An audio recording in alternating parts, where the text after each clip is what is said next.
ERC, quality service since 1972. Repairing TVs, console stereos, electronic musical instruments, pinball machines, arcade games, and more. Call 836-0454. You've clicked on the Weather Xtreme video from ABC 3340. I'm meteorologist Brian Peters with you for this Sunday, February the 3rd edition. And let me remind you about what's coming up. Storm alert is coming up. Here are the dates, and we'll be in Anniston this coming Thursday, so hope that you can get out there. I think we're at the Oxford Civic Center, so please come out if you're in the Anniston-Oxford area. Let's take a look at some sky cams. How about the bridge tour? Yes, there is Decatur, the sky cam at Decatur with a very pretty sunrise. No bridge visible at Demopolis, but we're on a river, so there could be a bridge. Cloudy skies there in west central part of the state. And then the final bridge tour, Selma, as we look at the Edmund Pettus Bridge, and I can see some clouds down there. We have high pressure just off to our east this morning at the surface, and looks like the HPC guys are putting in some sort of frontal boundary in there, and indeed we have some showers that have developed. We'll take a look at those in a minute. At the upper atmosphere, southwesterly flow, so it is going to be relatively mild, although we're starting out a little chilly this 500 millibar flow. We'll be seeing that trough develop out to our west, and with that, our next major weather system, although it looks like it's going to be wet from now through the next major weather system, the next major weather system will be Tuesday. Here are the temperatures, still a little chilly off to the east of Alabama with 30s there in the southern Appalachians, but warming up. Look at those 60-degree values all the way up almost to the Red River in Texas. And if we look in a little bit closer, quite a gradient across the area. 38 in Atlanta at the time I did this, 36 Anniston, 44 Tuscaloosa, and then 54 at Jackson. So quite a west to east or east to west gradient.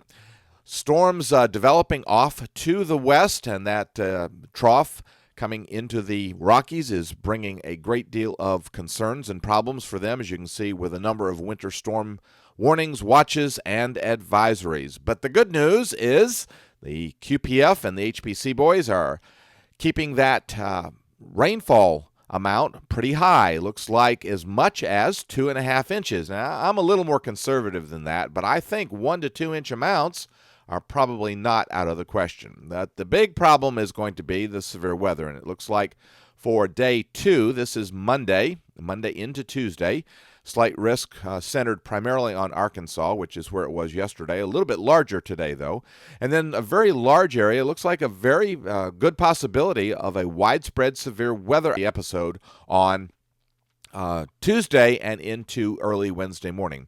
And I promised the radar. Here's a look at the radar. Showers have already developed this morning. We got some over the southeast part of the state as we're getting an overrunning situation going on. And we see some actually in the west central part of the state. Now let's go ahead at the 06Z GFS model run. We'll bang through these pretty quickly. Here is the forecast for this afternoon. And you can see the problem is we've got some little waves. We can see one little vorticity center near Shreveport, another one back in the Central Plains, and of course the big trough coming into the southern Rockies, and that will be producing some rain. And actually the GFS is doing a pretty good job, it looks like, in picking that up. That rain sticks around, but it will generally be moving to the north as a warm front develops.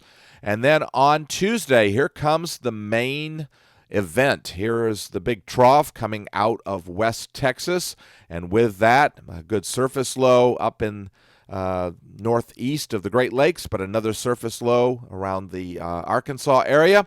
And let's take a look at the midnight charts, and we'll zoom in on this, and you can see the strong 850 millibar jet, strong wind, so that'd be infecting in a lot of moisture. And it looks like the front should pass through here probably in the very early morning hours of Wednesday, if the GFS is right on the timing. But the front moves on quickly, and by midday on Wednesday, it is well into Georgia, and we should be seeing some rain in the morning Wednesday and then clearing out, or at least drying out. Another trough drops in on Thursday, but as we see at the surface, I don't think this one's going to have much moisture to deal with, the result being some colder air, but not anything serious in the way of precipitation. The trough over the east continues to develop and get stronger, and that brings in some cooler air for Friday as well. And then on Saturday, it looks like the cold advection is ending. Notice the 540 line coming pretty far south, especially over around South Carolina. By Sunday, a week from today, we're back into a zonal flow with a bit of a weak ridge, and with that, I think temperatures will climb back to seasonable or above that. Let's go out really quick into Voodoo Land here. And you can see another trough around the 13th. That results in another surface low moving through the Central Plains and another cold front approaching probably on Valentine's Day. And then on the 16th, notice the GFS is keeping that front from moving through the area, so that could be a bit unsettled. And then another trough approaches at the end of the cycle around the 18th, and that brings us another cold front. So certainly one of the things is the active pattern continues. Certainly appreciate you tuning in to the Weather Xtreme video.